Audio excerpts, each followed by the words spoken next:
It's like something where you have no control. And someone took that away. It's gripping. It's hard. Everything, it's like it just happened.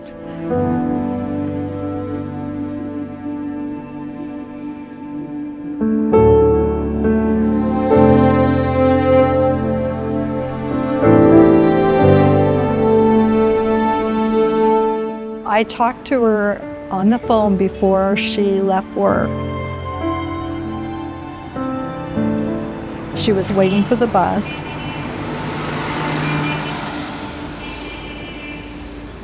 At her desk, and she called. All we know is that she did get home.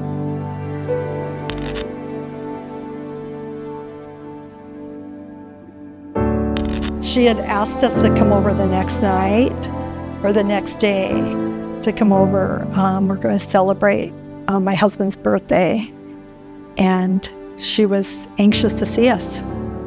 And that was the last thing she said. She told us what time to come over. 4 days is a good chunk of time. Is that time lost? I think it's time lost. I was in high school when this case first broke. I wasn't aware of it. Eventually, in 2017, the case fell into my lap, and I picked it up and ran with it from there.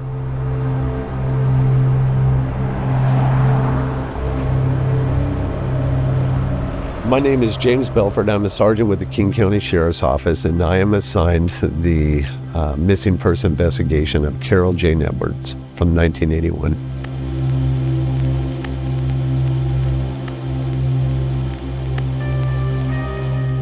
We believe she actually got into her residence, set the keys down, grabbed the mail from the front door, set it down, went out to let the dog in, and somewhere in that time period, she disappeared.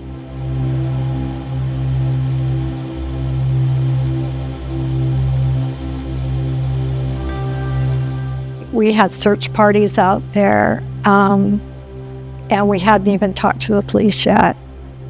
So it was frustrating. We had canvassed the neighborhood, talked to people that lived around there. And it was actually a nightmare. Carol and her boyfriend lived in Shoreline, but she'd take the bus daily to downtown Seattle for her job at TV Guide. When she went missing, investigators started with those closest to her, her inner circle, and worked to rule them out one by one.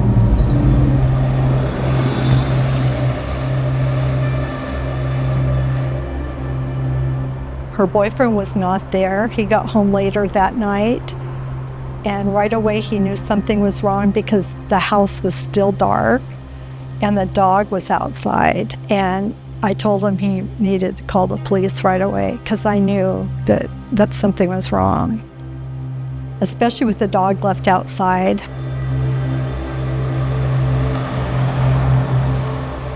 So he had been interviewed no less than 3 times on this case. He's submitted to polygraph. He's provided DNA samples for comparison to any evidence that we had at the scene. And he's been cooperative. So at this point in time, there's no reason to believe that he's involved.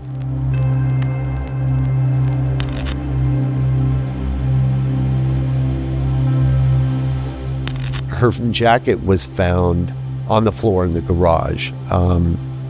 That's difficult to explain. Her purse is missing. That's difficult to explain. Her bank accounts have never been accessed again. People that she knew have never been contacted again by her. That leads us to believe that her disappearance was by involuntary means. Her laundry had been started. The house was dark, and she was gone. And she had no transportation because he had borrowed her truck.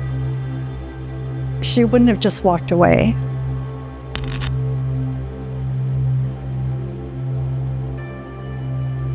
We have DNA.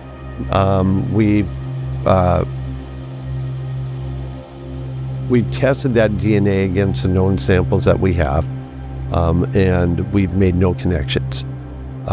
So whatever profiles that we have are still unidentified profiles.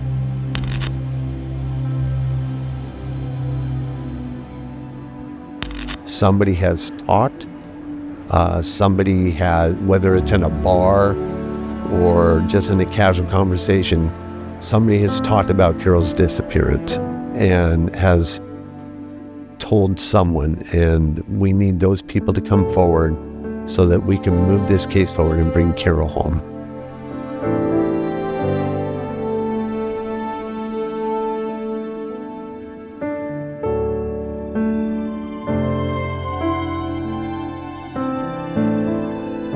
Yeah.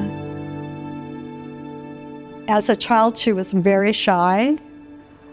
And as an adult, she was quiet. She still had that same demeanor that she did as a child.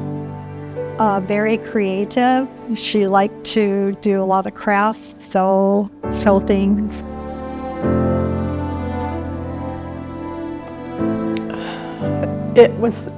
It's like the family dynamics completely changed. I remember her as the little sister. And when you're the older sister, you take care of the little sister. And when nothing has been resolved, I feel like I failed her.